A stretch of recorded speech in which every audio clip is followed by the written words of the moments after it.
senjata yang paling ampuh melawan syahwat yang disuruh oleh syaitan ke dalamnya adalah sabar, bukan ilmu.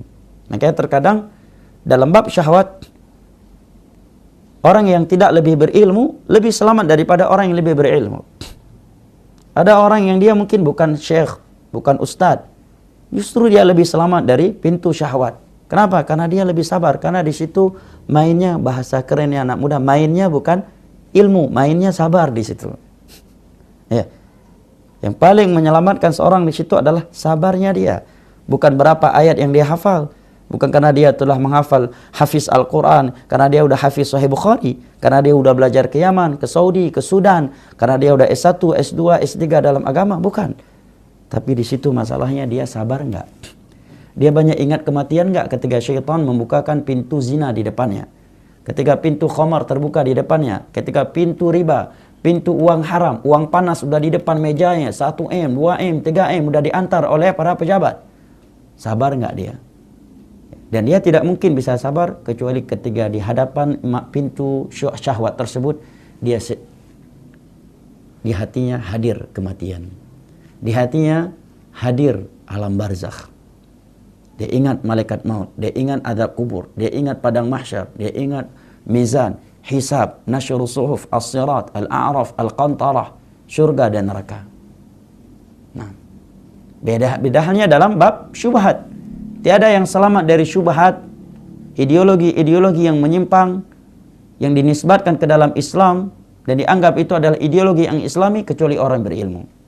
Yang akan selamat dari syubhat kristenisasi, misionaris untuk mengkristenisasi kaum muslimin adalah orang yang berilmu. Tatkala dia memiliki ilmu tentang akidah yang benar. Yang akan mampu melakukan ibadah sesuai dengan tuntunan Nabi SAW adalah orang yang berilmu. Maka yang menyelamatkan seorang dari syubhat adalah ilmu, dan yang menyelamatkan seseorang dari syahwat adalah sabar.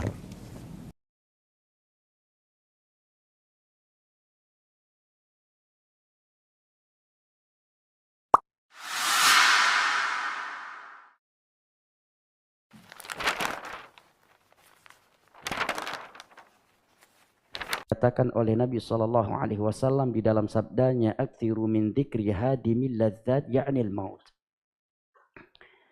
Sering-seringlah kalian mengingat kematian. Sering-seringlah kalian mengingat alam kubur. Jamaah yang dimuliakan Allah, malam ini kita mati. Malam ini kita langsung merasakan nikmat atau adab kubur. Sampai hari kiamat terjadi. Beribuan tahun atau ratusan tahun di dalamnya. Kita antara nikmat dan adab. Sering-sering mengenang hisab di hari kiamat padang mahsyar. Matahari didekatkan 1 mil dari kepala kita. Kita dibangkitkan dalam keadaan tidak beralas kaki, tidak disunat dan tidak berpakaian sehelai benang pun. Sering-sering mengingat mizan, nasyrus suhuf, as-sirat, sebuah jembatan yang Allah bentangkan di atas neraka jahanam yang lebih tipis daripada rambut, lebih tajam daripada pedang, di bawahnya api neraka yang menyala-nyala dan di atasnya ada kalalib, duri-duri akan menyambar siapa saja yang Allah perintahkan.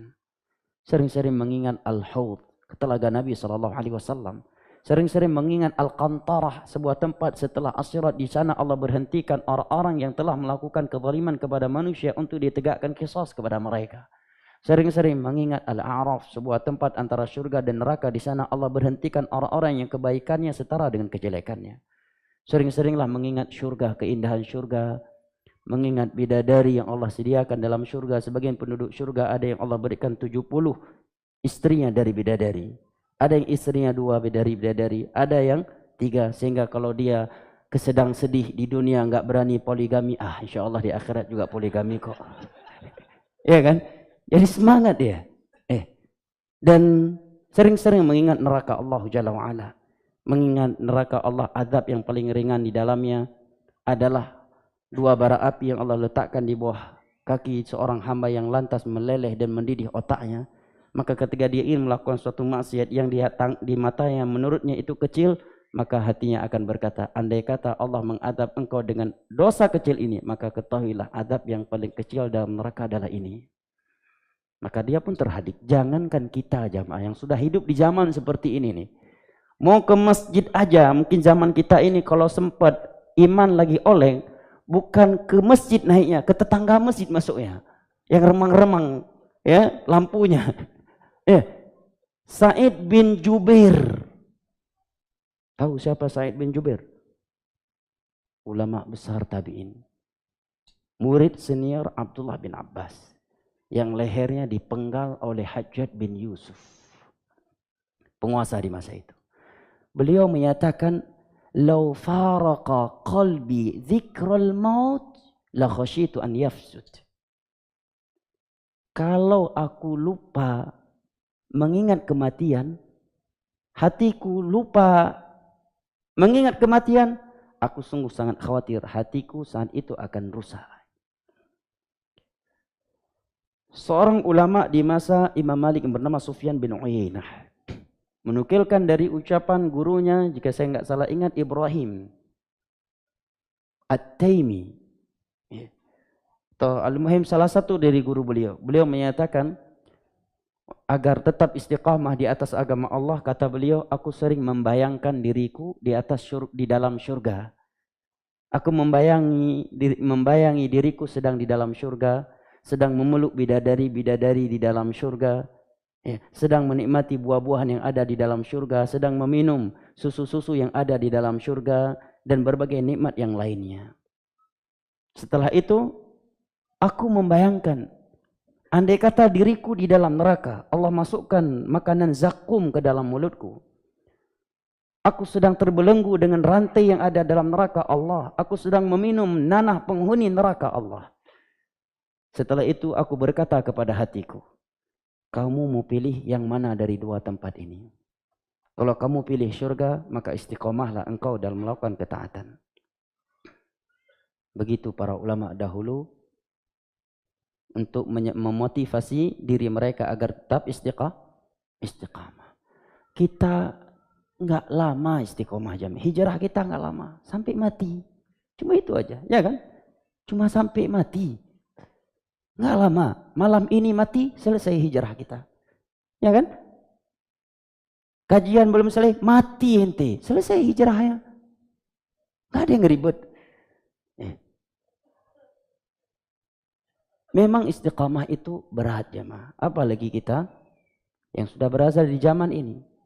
Pintu syahwat dan syubhat terbuka lebar di depan kita, ya kan? Bahkan sebagian orang rumahnya di samping diskotik. Kalau sempat pulang kajian, iman lagi oleng, bisa-bisa salah masuk atau pura-pura salah masuk. Ya kan? Di zaman yang sudah luar biasa jemaah. Harus banyak-banyak mengingat surga dan neraka. Jangankan kita, Nabi sendiri berkata kepada para sahabatnya, sahabat-sahabat Nabi, Abu Bakar, Umar, Utsman, Ali, orang-orang yang memiliki iman seperti gunung Uhud.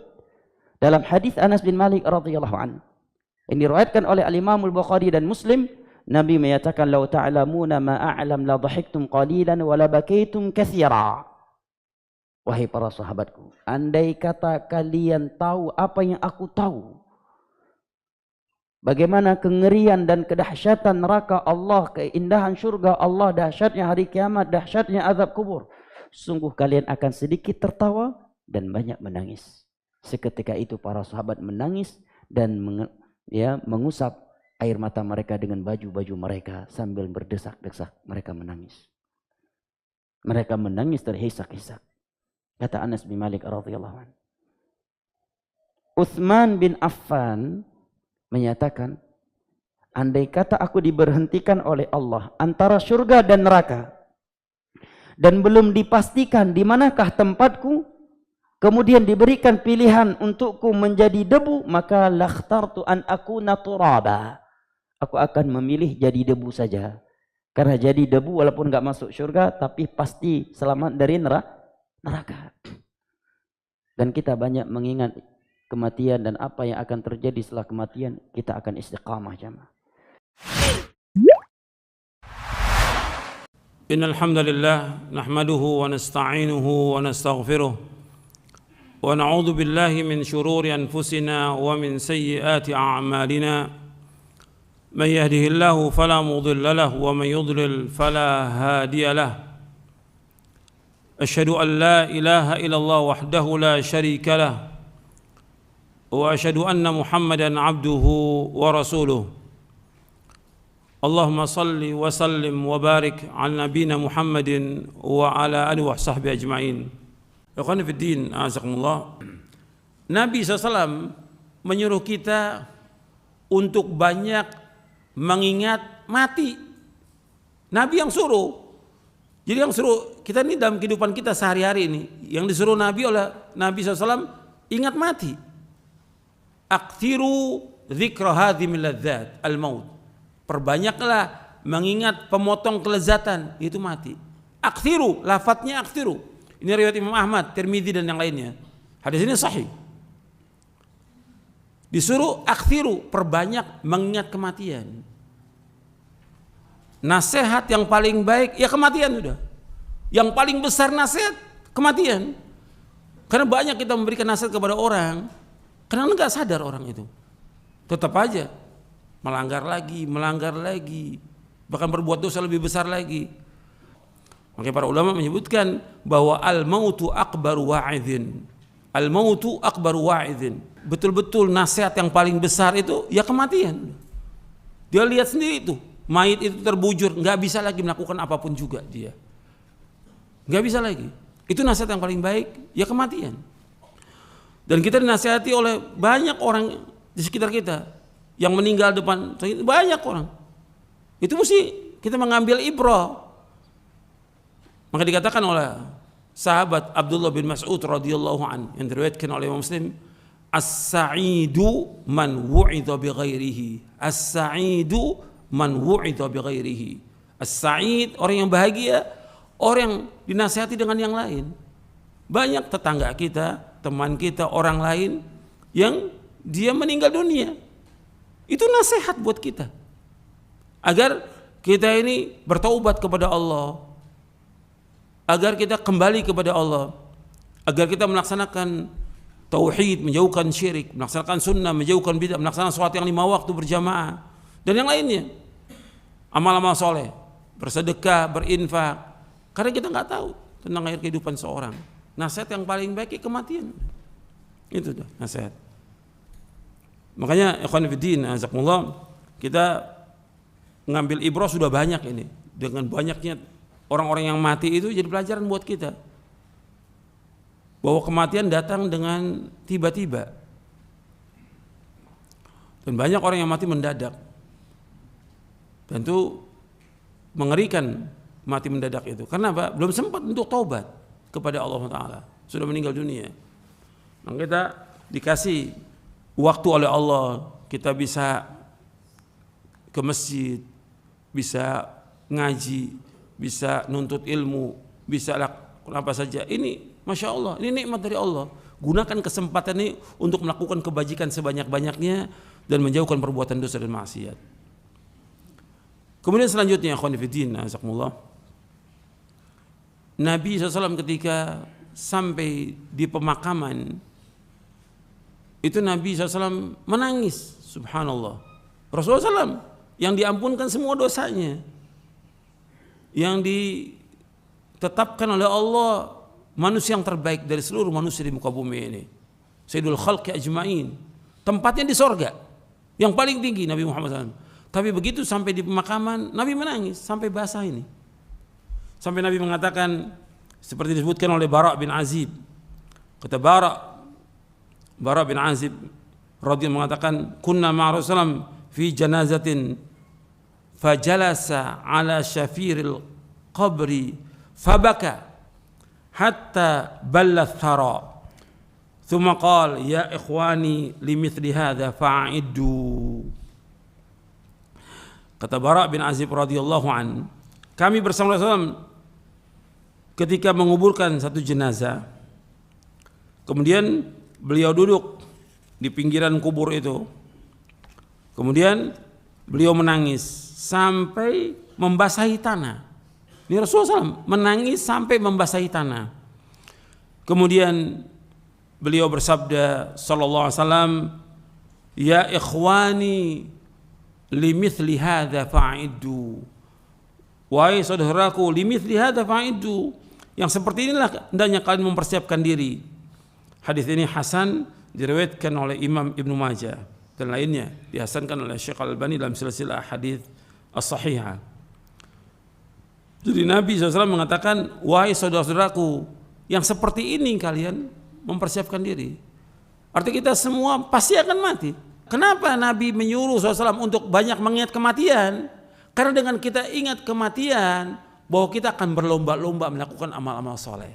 Perhatikan tuh, dengan kita ingat mati, berlomba-lomba kita melakukan amal soleh. Di antara manfaatnya dengan kita ingat mati, kita nggak akan tamak kepada dunia.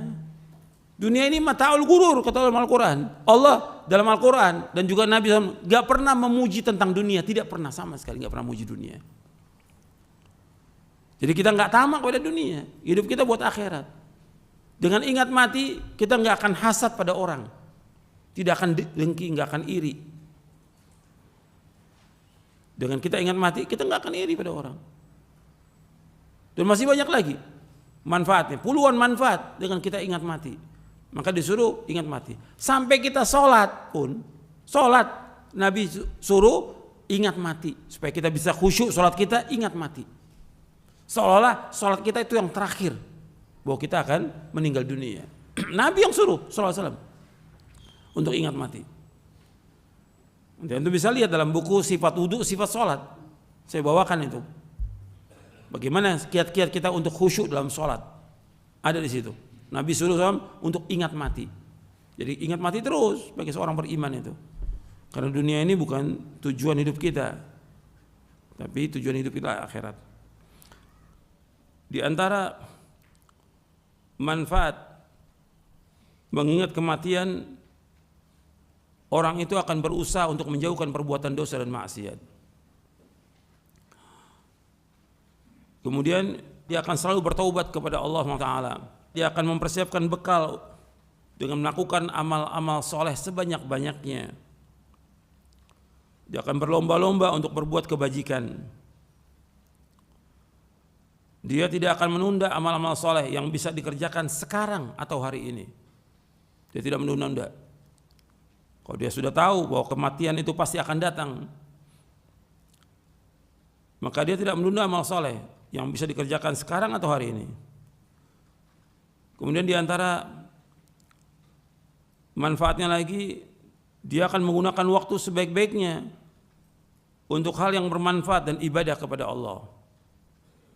Akan gunakan waktunya untuk melakukan yang bermanfaat dan ibadah kepada Allah. Di antara manfaatnya lagi, dia tidak akan tamak kepada dunia. Dia tidak akan tamak kepada dunia. Kemudian juga dia merasa cukup dan puas dengan karunia Allah.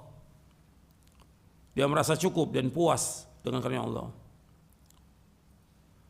Kemudian dia selalu bersyukur dan bersabar atas takdir Allah. Syukur atas semua nikmat dan sabar atas takdir Allah yang pahit. Di antara manfaatnya lagi, dia tidak akan berlomba-lomba dalam mengejar dunia. Dia tidak akan berlomba-lomba. Dia tidak terlalu bergembira dengan apa yang ada. Dia tidak terlalu bersedih dengan apa yang luput. Dia tidak hasad, tidak dengki kepada orang lain. Karena Allah sudah berikan semua masing-masing. Dan dia selalu takut dan harap hanya kepada Allah.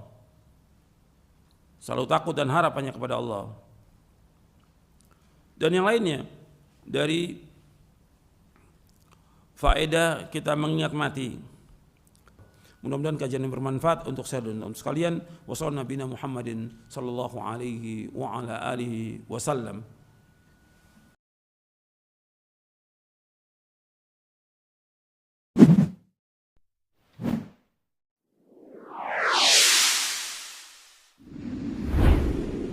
Apa hukumnya nazar, bapak-bapak, ibu-ibu? Nazar asal mula hukum itu hukumnya apa? Makruh. Makruh itu artinya lebih bagus apa? Ditinggalkan. Ya. Tapi kalau bernazar baru apa? Wajib untuk dilaksanakan jika nazarnya tersebut berkaitan dengan ketaatan kepada Allah Jalla wa'ala.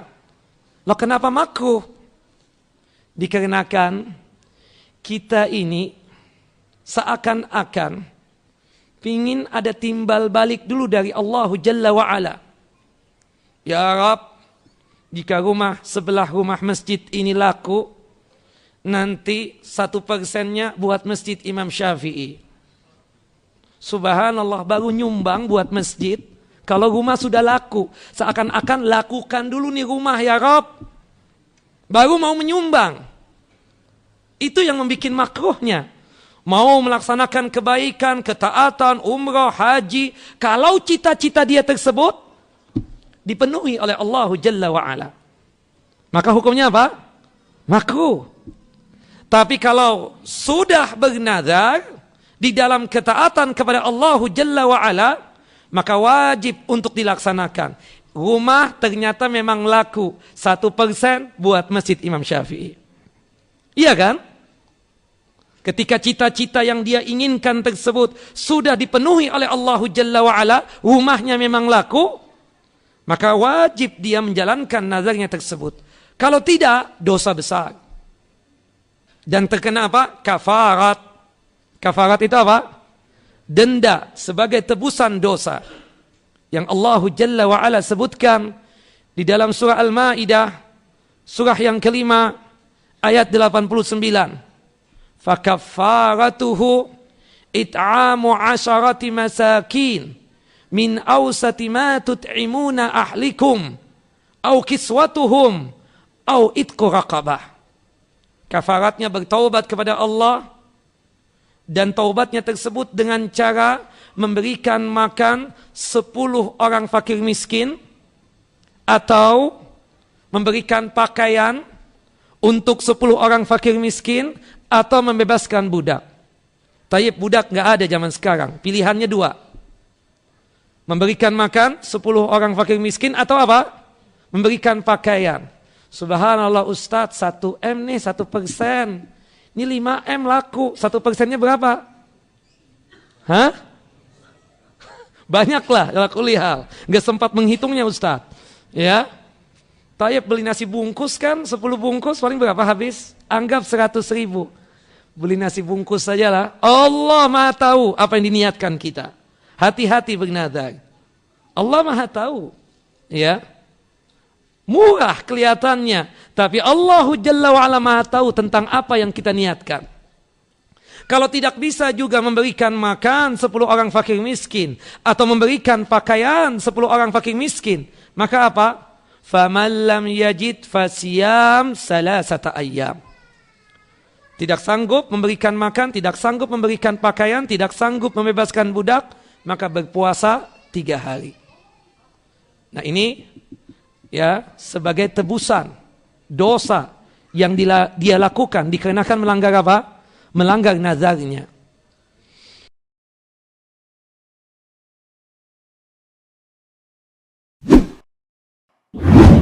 Apa hukumnya mengucapkan salawat ketika ingin memperoleh sesuatu?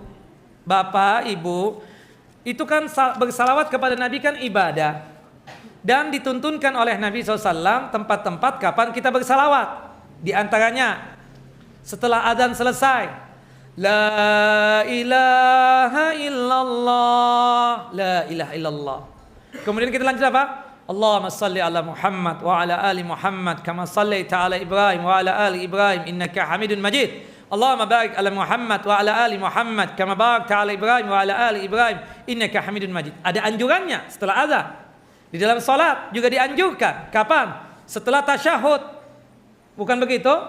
Baik tasyahud yang pertama ataupun tasyahud yang kedua. Cuma bedanya kalau tasyahud yang pertama hukumnya sunnah, kalau tasyahud yang kedua adalah termasuk kewajiban karena itu termasuk rukun salat. Nah, artinya dianjurkan sebelum berdoa, ya, sebelum kita meminta kepada Allah, sebelum kita meminta kepada Allah berkaitan tentang hajat kita, setelah memuji Allah, kita dianjurkan untuk apa? Bersalawat kepada Nabi SAW. Ada anjuran, ya, bukan berarti bertawassul kepada Nabi, tidak. Itu salawat Nabi yang kita ucapkan adalah amal soleh kita. Kita bertawassul dengan amal soleh kita. Mudah-mudahan doa kita, ya, setelah membaca salawat ini dikarenakan tawasulnya kita dengan amal soleh kita, Allah mengijabah dan mengabulkan doa kita. Ya. Kemudian Jumat, malam Jumat dan hari Jumat umum, kapan waktu pun bersalawat. Disuruh oleh Nabi kita Muhammad sallallahu alaihi wasallam. Tapi jangan sampai di tempat-tempat yang memang tidak diizinkan untuk bersalawat, jangan.